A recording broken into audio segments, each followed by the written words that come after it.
this a little bit. I was driving, stopped at a stoplight, heard God say to me something that really had an impact on me because of something that I learned in the sport of wrestling, and that was this: 2 questions. 2 questions to live your life by.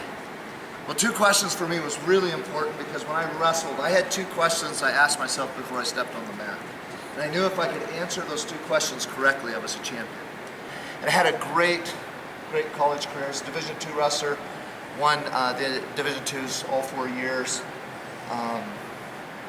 Finished up, I started training. Moved my family here because we're gonna make this Olympic run. You want to be the best, you surround yourself with the best, and this is where the best are training. So I'm here, and in 1995 for me, everything's on track. 1995, I'm the #1 guy in the U.S. in Greco. I wasn't a leg grabber. No, I like wrestling, all sports, but I really focused on Greco because I wanted Greco was always looked at as this secondary, and I wanted to go in and make it where the U.S. was competing at the highest level. So I got invited to wrestle in the Padubny tournament.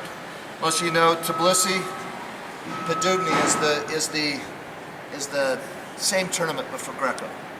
So the Russians can enter these guys as they want, and it's in Greco. They give you a certificate if you win this thing. It says unofficial champion of the world, and I get over there, and in Greco, there's only one American that's ever won that tournament, and we're wrestling in a town called Perm.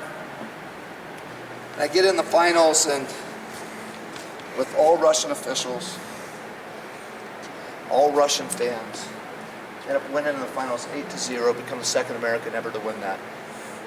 Had a great tournament. It was one of the tournaments, just wrestled really, really well. What I want to tell you, I'm stopped at a stoplight, and I hear God say, Dan, 2 questions for your life. Now, my 2 questions for wrestling, just so you know, my 2 questions for wrestling was this: have I given 100% in my training? Every time I step in the room, I knew before I stepped into competition, I'd have to ask myself first, have you given 100% in your preparation?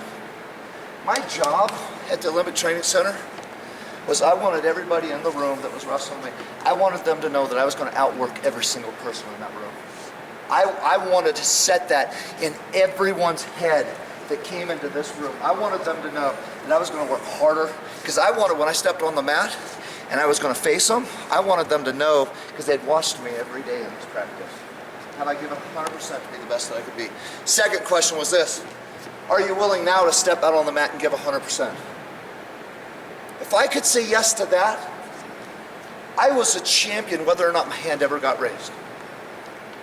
There's a confidence and a boldness that comes upon you when you understand that you're walking out here. Psalm 144:1. Praise be to the Lord God, my rock, who created these arms for war and these fingers for battle. I was made for this. There's an invitation to step into this. And to step into this with everything that I had. I can do it with confidence. And no matter the outcome there, He's going to continue shaping me and molding me the man He made me to be.